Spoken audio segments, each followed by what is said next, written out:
네, 안녕하세요. 전시해설가 도슨트 정우철입니다. 네, 박수를 이렇게 깜빡이로 켜주신다고 하시더라고요. 네, 올라와서 보니까 굉장히 색다른 분위기인 것 같아요. 자, 시작을 해보도록 할 건데, 먼저 오늘 여러분들께 제가 소개해드릴 화가는 툴루즈 로트렉이라는 화가입니다. 아마 그림에 관심이 있으신 분들은 한 번쯤 들어봤을 수 있고, 조금 그렇게 유명한 화가는 아니다 보니까 처음 듣는 분들도 분명히 계실 거예요. 그래서 오늘 제가 한번 이분의 인생을 소개해드리려고 하는데, 부제를 좀 지어봤어요. 보통 이런 강연에 올라오면은 제가 항상 신경을 쓰는 게 뭐냐면 부제거든요. 부제를 지을 때는 그 사람의 인생이 들어가야 된단 말이죠. 그래서 제가 이번에 한번 곰곰이 생각해서 지은 제목은 툴루즈 로트렉, 몽마르트의 작은 거인입니다. 대체 그는 왜 몽마르트의 작은 거인이라 불렸는지 오늘 한번 그 이야기를 들려드리도록 할게요. 자, 본격적으로 시작하기 전에 제가 자기소개를 잠깐 해야겠죠. 아마 저를 처음 보시는 분들이 굉장히 많을 것 같아요. 저는 전시 해설가고요. 보통 도슨트라고 불리고 있어요. 도슨트. 도슨트라고 쓰면은 많은 분들이 아직은 좀 모르는 분들이 많아서 전시 해설가라고 일부러 써놨습니다. 이 미술관이나 전시회에 가면은 일정 시간이 되면 저 같은 사람들이 나와서 그림 해설도 해주고 이 전시 해설도 해주고 있는데 최근에 지금 하고 있는 전시는 이 서울에 가면요 삼성역 쪽에 마이 아트 뮤지엄이라는 곳에서 앙리 마티스 전을 하고 있어요. 혹시 전시에 관심 있으신 분들은 그때 그 전시에 한번 놀러 주시면 좋을 것 같아요. 자, 한 가지 제가 이야기를 좀 해드리면 미술 전공자냐고 많이 물어보세요. 해설을 하고 있으면은 뜻밖에도 저는 미술 전공자가 아니에요. 전 원래 전공이 영화였어요. 영화 공부를 했고 시나리오 쓰는 법을 배웠거든요. 그래서 미술이라고 해서 혹은 그림이라고 해서 너무 딱딱하게 생각하지 마시고 전 어떻게 생각했으면 좋겠냐면 그림을 분석하는 게 아니라 이걸 그린 사람이 어떤 일을 겪었고 또 어떤 생각을 했고 그래서 이렇게 그림이 그려졌다. 한 편의 이야기가 될 것 같아요. 마치 그림으로 보는 영화 한 편이다. 이렇게 생각해 주시면 좋을 것 같아요. 자, 이제 한번 로트렉의 이야기 속으로 좀 들어가 보도록 할게요. 자, 지금 앞에 사진이 보이죠? 사진 속의 아이가 툴루즈 로트렉이에요. 아주 어릴 적 모습인데 툴루즈 로트렉은요 1864년에 남프랑스의 알비라는 지역에서 태어났어요. 그런데 재밌는 기록이 있어요. 이 로트렉이 태어나던 날에 이런 기록이 있죠. 그렇게 거센 비바람이 몰아쳤대요. 그 자리에 같이 있던 사람들은요 전부 걱정을 했어요. 이 날씨가 뭔가 이 아이 운명에 안 좋은 징조가 아닐까. 이거 뭔가 나쁜 징조가 아닐까? 이런 생각을 했는데 실제로 그날 태어난 아이는 너무 귀엽고 이쁜 아이였어요. 날씨와 어울리지 않는. 사진 보세요. 굉장히 이쁘게 생기지 않았나요? 귀엽게 생겼죠. 이 사진을 본 사람들이 로트렉의 별명을 지어줘요. 로트렉의 이 시기, 딱 이 사진을 찍던 시기의 별명이 뿌띠 비주였어요. 뿌띠 비주. 번역하면 작은 보석이죠. 작은 보석 로트렉이었어요. 그런데 이게 문제가 생겨요. 아이가 너무 귀엽고 잘생기다 보니까 거기 있던 사람들이 무슨 생각을 했냐면 이 아이는 건강하다. 건강한 아이가 태어났다. 라고 생각을 했는데 그게 착각이었죠. 왜 그랬냐? 이름을 좀 볼 필요가 있어요. 툴루즈 로트렉의 본명은요. 앙리 마리 레이몽드 툴루즈 로트렉 몽파예요. 엄청 길죠. 네, 엄청 길잖아요. 이유가 있어요. 한번 생각해 보시겠어요? 로트렉의 이름은 왜 길까요? 이 사람 이름이 왜 길 것 같으세요? 귀족이에요. 귀족. 당시 프랑스에서는요. 귀족들은 이름이 길었어요. 이름을 지어야 되는데 나타낼 게 너무 많았던 거예요. 그래서 이름이 길었고 이름에 드가 들어가잖아요. 드. 이 드는 귀족들이 쓴 성이었어요. 엄청난 부자였어요. 자, 얼마나 잘 살았냐? 당시 로트렉이 살던 집안을 보여드릴게요. 깜짝 놀라실 거예요. 이게 로트렉 집의 외부 모습이에요. 보이시나요? 이 하나가 로트렉의 집이었어요. 그리고 이거 하나만 있는 게 아니고요. 로트렉의 할아버지, 할머니, 아버지, 어머니 다 각자 개인의 성을 갖고 있었어요. 내부 보여드릴게요. 깜짝 놀라실 거예요. 이 내부 모습이 1800년대 로트렉이 살던 집 내부를 그대로 재현해 놓은 거예요. 여기 들어가면요. 집이 이렇게 생겼어요. 느껴지세요? 1800년대 이런 집에 살았어요. 엄청난 부자였거든요. 남프랑스에서도 이 부자 하면은 로트렉 가문이었어요. 느껴지죠? 그런데 문제가 생겨요. 재산이 그렇게 많았음에도 불구하고요. 욕심은 더 많았어요. 재산이 그렇게 많았음에도 재산이 새 나갈까봐 두려웠다라는 거예요. 이 가문은 재산이 새 나갈까봐 재산을 지키기 위해서 뭘 했을 것 같으세요? 재산이 새 나가는 걸 막기 위해서 이 가문은요 뭔가를 했어요. 뭐 했을까요? 이런 생각을 해요. 다른 가문이 들어오면 안 된다. 다른 가문이 들어오면 우리 재산이 다른 가문으로 빠져나갈 거야. 이런 생각을 했던 거예요. 무려 12세기부터 결혼을 가족끼리 해버려요. 가족끼리 12세기부터 근친을 했어요. 그러다 보니까 갈 때까지 가버려요. 조상들을 타고 올라왔더니 그 가족끼리 결혼하는 것 때문에 장애를 가진 사람들이 꽤 많았다는 거예요. 안타깝게도 그 장애를 로트렉이 물려받아요. 로트렉이. 로트렉의 부모님은 장애가 없었어요. 뜻밖에도. 로트렉이 가문의 저주를 다 물려받았는데 이분이 평생 동안 겪게 되는 병명이 농축이골증이에요. 농축이골증. 농축이골증에 걸리면 어떤 증상이 있냐? 뼈가 약해져요. 뼈가. 로트렉은 평생 동안 뼈가 약했어요. 얼마나 약했냐면 이분은 살면서 누가 툭 치면 그냥 부러졌어요. 그리고 뼈가 약하다 보니까 키가 잘 안 자랐죠. 키가 잘 안 자랐어요, 애초에. 자, 그런 인생을 살게 돼요. 그 가문의 아버지 보여드릴게요. 로트렉의 아버지예요. 아버지는 정이 없었어요. 굉장히 냉정하고요. 권위적이고 찬 사람이었어요. 아들에게 정을 안 줬던 거예요. 자, 처음에는요. 아들이 태어났다고 좋아했어요. 그런데 이 장애가 있었다라는 거예요. 이게 조금씩 나타나면서 아버지가 로트렉을 무시하기 시작해요. 이 아이는 내 아들이 아니야.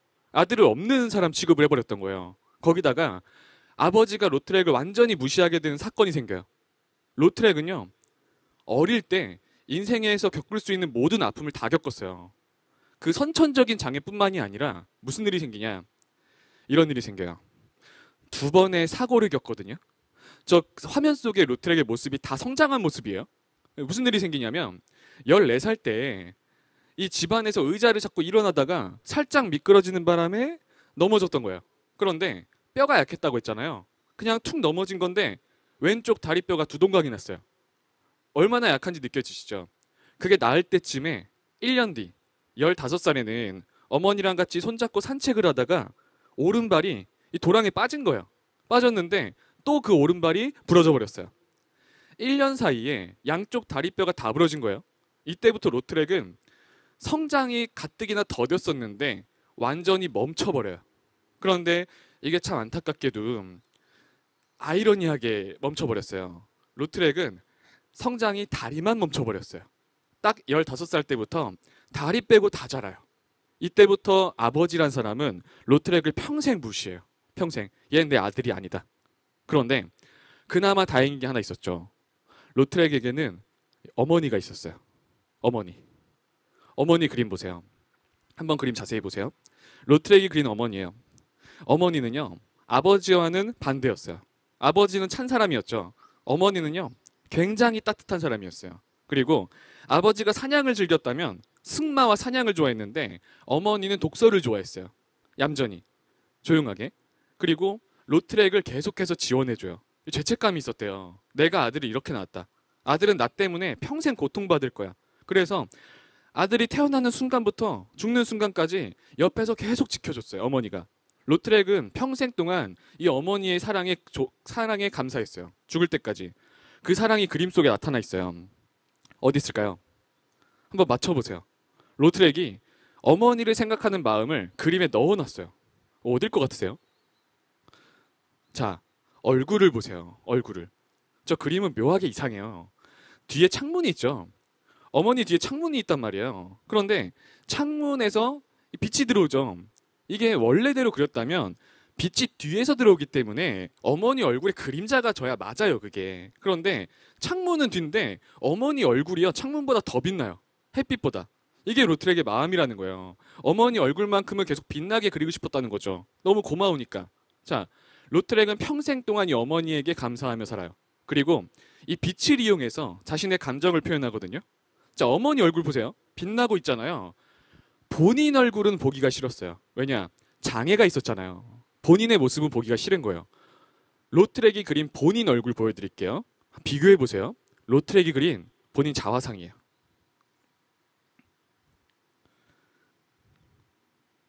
느껴지세요? 얼굴에 그림자가 졌죠. 어머니를 그릴 땐 얼굴이 빛나고 있었는데 본인 그릴 땐 얼굴에 그림자가 졌잖아요. 그리고 하반신이 없죠. 하반신이. 이 다리가 자라질 않으니까 본인을 보기가 너무 싫은 거예요. 난 장애가 있으니까. 그래서 하반신을 저희 책상으로 가려버린 거예요. 내 장애를 감추기 위해서. 로트렉은 평생 동안 자신의 모습을 창피했어요. 장애가 있으니까. 자, 그런데 이때부터 소외를 당하기 시작해요. 귀족 사회에서 내가 장애가 있다는 이유로 소외를 시키는 거예요. 이때부터 나중에 나이가 들고서는요, 오히려 반항을 담아서 그래, 나 장애인이야. 나 장애 있어. 어떡할 거야? 이런 식으로 아예 대놓고 자신의 장애를 부각시켜서 보여줘요. 일부러. 그냥 보라고. 자, 어떻게 바뀌냐? 지금 화면에 있는 게 로트렉이 어렸을 때 그린 본인의 모습이에요. 나중에 어른이 돼서는요, 자신의 신체를 이렇게 그려요. 느껴지세요? 일부러 팔다리를 더 짧게 그리는 거예요. 그래, 나 장애 있어. 너네 어떡할 건데? 일부러 더 이렇게 그리는 거죠.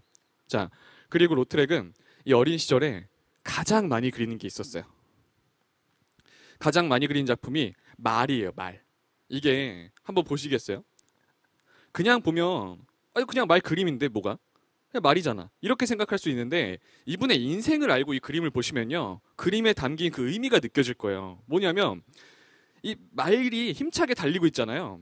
로트렉은 15살에 양쪽 다리가 다 부러진 이후부터 생을 마감할 때까지 한 번도 달려본 적이 없었던 거예요.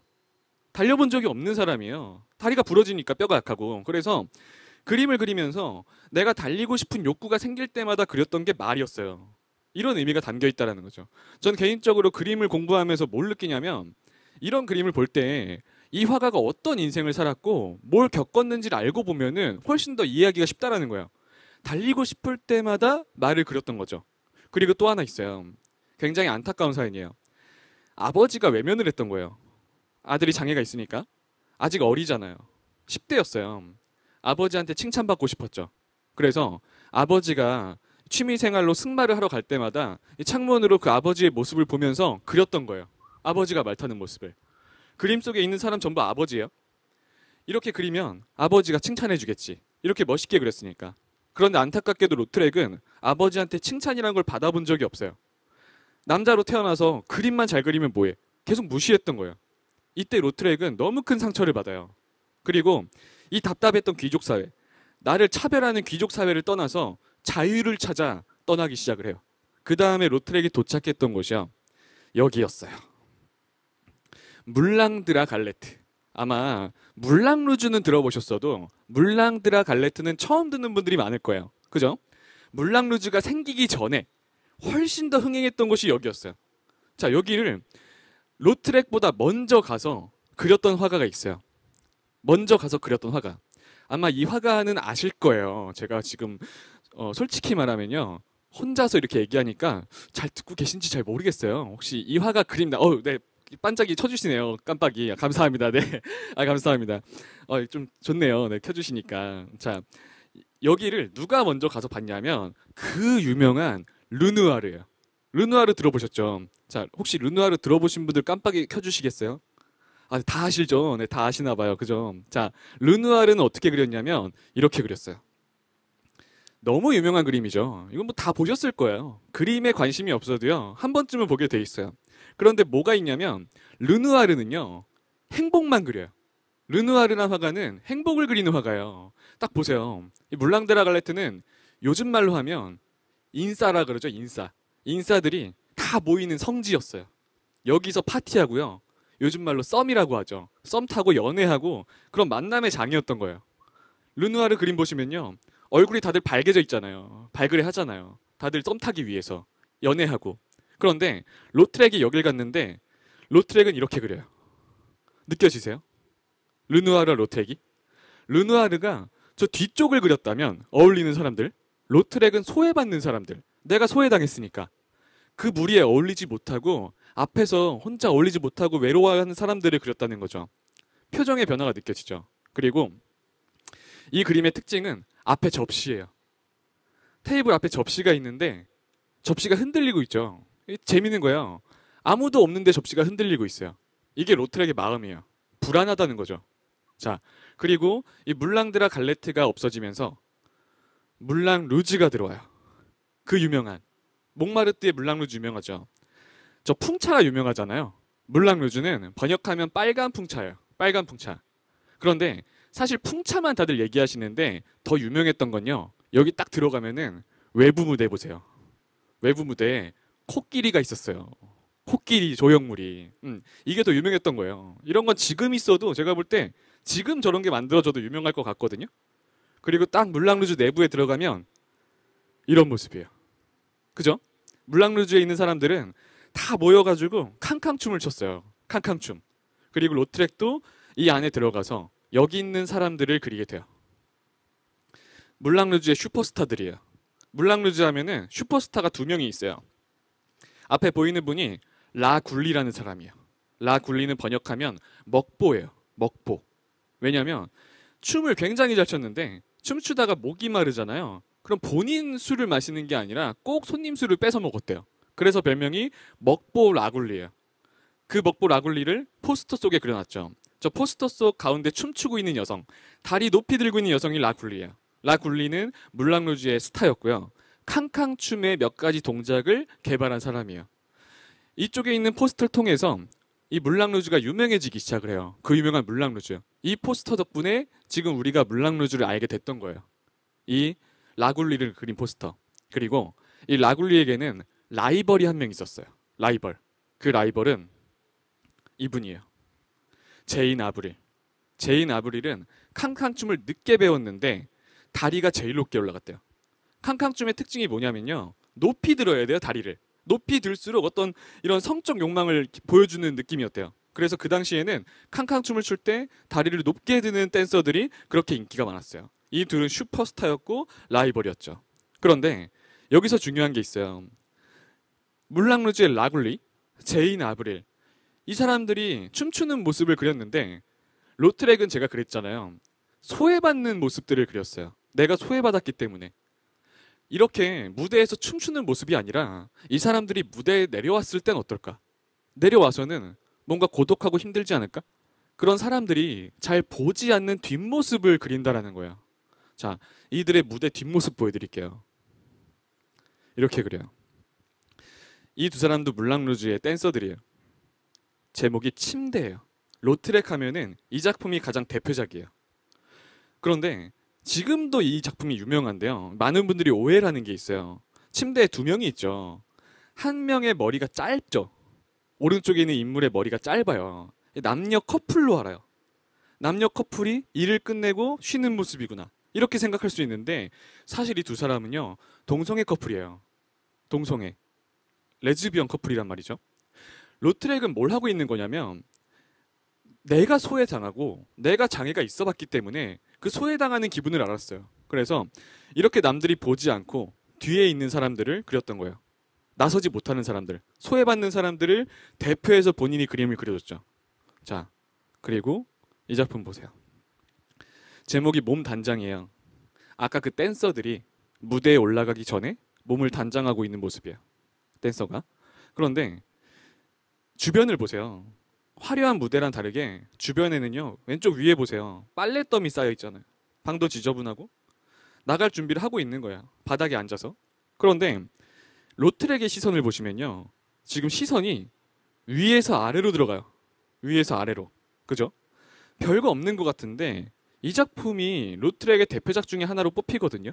왜 그러냐면 이상하게 보고 있으면은 저 사람이 얼마나 힘든지가 느껴진대요. 뒷모습을 보고 있으면요. 아, 오늘도 힘들겠지. 오늘도 일 나가야 되는데 오늘은 또 얼마나 힘들까? 얼마나 고통스러울까? 여기 있는 사람들은 최하층민의 사람들이었어요. 로트렉은 그런 모습을 보고서 아, 이런 게 진짜 세상이구나. 귀족 사회가 아니라 이런 모습을 그려야 되는구나 라는 걸 깨달았던 화가였어요. 그래서 이런 걸 보여줬죠. 그런데 안타깝게도 로트렉은 이렇게 소외받는 사람들을 그리다가 병에 걸려요. 안 그래도 몸이 안 좋았는데 더 큰 병에 걸리죠. 이 고통을 이겨내기 위해서 로트렉은요. 압생트라는 술을 너무 많이 마셨어요. 압생트. 압생트를 아는 술을 들어보신 분 있을 거예요. 압생트는 별명이 녹색 요정이에요. 녹색 요정. 옆에 포스터 있죠. 압생트 홍보 포스터인데 보시면은 남자가 압생트를 마시는데 위에 무슨 괴물 같은 게 있죠. 압생트의 별명이 녹색 요정인데 녹색 왜 녹색 요정이냐? 일단 술이 녹색이에요. 그리고 이 술의 도수가요 70도래요. 로트렉이 그걸 매일 마셨던 거예요. 안 그래도 몸이 안 좋은데 왜 녹색 요정이 붙었냐? 술이 녹색이고 너무 독하다 보니까 몇 잔 마시면 머리 위에 녹색 요정이 나타난대요. 그렇게 독한 술이었어요. 그걸 로트렉이 너무 먹다 보니까 정신 착란이 오고요. 점점 몸이 더 악화되기 시작을 해요. 그리고 로트렉은 그 병세가 점점 심해지면서 본인이 죽을 거란 걸 알게 돼요. 아, 내 몸이 얼마 시간이 안 남았구나. 지금 화면에 나와 있는 작품은요. 1901년작인데 로트렉이 죽던 해에 그린 거예요. 딱 죽은 해. 앞에 빨간 옷을 입은 해군이 있어요. 저 해군은 누구냐면 로트렉 집안에서 보냈던 감시자예요. 로트렉이 어떻게 생활하는지 보라. 계속 감시를 당하고 있었던 거예요. 따라다니면서. 그런데 이게 죽던 해에 그린 그림인데 저 뒤편에 배가 한 척 있죠. 뒤에 배가 떠나가고 있어요. 그리고 해군 제독이란 이 사람이 저 배를 못 잡고 가리키고 있죠. 저게 뭐냐면 로트렉이 뼈가 나빴잖아요. 굉장히 약했단 말이죠. 평생 동안 유일하게 할 수 있었던 운동이 수영이었대요. 수영. 이건 뭐냐면 평생 동안 제대로 뛰지도 못하고 떠나지도 못하고 답답하게 살고서 감시당하고 살았는데 마지막 죽기 전에 훨훨 떠나가는 본인의 모습을 그렸던 거예요. 답답했던 모든 것을 떨쳐버리고 본인을 배로 비유하면서 이걸 그렸던 거죠. 자, 그리고 로트렉은 이 그림을 그리고 안타깝게도 몽마르트 길거리에서 쓰러진 채로 발견돼요. 점점 더 병이 악화되면서 자기 그림처럼은 못했죠. 떠나가고 싶었으나 몸이 받쳐주지 않아서 몽마르트 길거리에서 쓰러진 채로 발견돼요. 그리고 어머니가 쓰러진 로트렉의 소식을 듣고서 한 걸음에 달려요. 제가 아까 그랬잖아요. 로트렉 인생에는 어머니밖에 없었어요. 그리고 어머니가 보살펴주면서 로트렉은 어머니 옆에서 37살이라는 아주 짧은 생을 마감하게 돼요. 그리고 이런 말을 남기죠. 앞에 있는 말이 로트렉 인생 마지막 말이에요. 어머니 당신뿐입니다. 죽는 건 너무 고통스러워요. 이 말을 남기고 로트렉은 세상을 떠나게 돼요. 그런데 그렇게 떠나고 나서 무슨 일이 생기냐면 정말 아들을 향한 어머니의 마음을 느낄 수가 있는 게 어머니가 아들의 수많은 작품을 가지고 있다가요. 혼자 개인 소유하거나 판매한 게 아니라 다 가지고 있다가 아들의 그림을 전 세계 사람들이 봤으면 좋겠다. 내 아들이 그림으로 영원히 살았으면 좋겠다. 라는 마음으로 로트렉 고향인 알비에다가 모든 작품을 기증해버려요. 그리고 어머니의 사랑 덕분에 1922년에 전 세계 최초로 로트렉 고향에 툴루즈 로트렉 미술관이 지어지게 돼요. 자, 이건 어머니 사랑의 그런 결정체죠. 그래서 지금도 프랑스 알비란 곳에 가시면요. 로트렉이 남긴 거의 모든 작품을 만날 수가 있어요. 자, 이렇게 로트렉은 세상을 떠나게 되는데 이 강연에 제가 마지막으로 보여드리고 싶은 사진이 있어요. 로트렉의 사진과 이분이 죽기 얼마 전에 그림을 그리다가 남긴 말인데 이런 말을 했다라는 거예요. 이렇게 고통스러운 인생을 살던 사람이 인간은 추하지만 인생은 아름답다 라는 말을 하게 돼요. 이게 뭐냐면 로트렉은요 37년이란 짧은 인생을 살았지만 인간에게서 볼 수 있는 모든 것들을 다 봤던 사람이에요. 인간 군상에 최상류층 가문에서 태어나서 최하층민의 삶까지 들어갔어요. 그런 것들 모두 보면서 깨달은 게 있었죠. 로트렉은 인간은 추했다. 인간은 너무 추하다. 인간의 추한 모습은 너무 많았는데 그럼에도 불구하고 내가 이렇게 죽을 고비를 넘기고 이쯤 와보니까 느꼈죠. 그럼에도 불구하고 인생은 아름답다 라는 말을 하고 싶었다라고 해요. 그 고통 속에서도 로트렉은 느꼈어요. 아무리 고통스러운 일상 속에서도 인생의 아름다운 부분은 분명히 있다는 거. 그걸 꼭 말하고 싶은 화가였다라고 해요. 그 고통 속에서도 인생의 아름다운 부분을 찾으라는 거. 이게 로트렉이 전하고자 하는 인생의 메시지였다라고 저는 생각을 합니다. 자, 이것으로 제가 준비한 로트렉 이야기는 여기서 딱 끝이 났고요. 오늘 이야기를 통해서 로트렉에 대해서 조금은 이해할 수 있는 시간이 됐으면 좋을 것 같아요.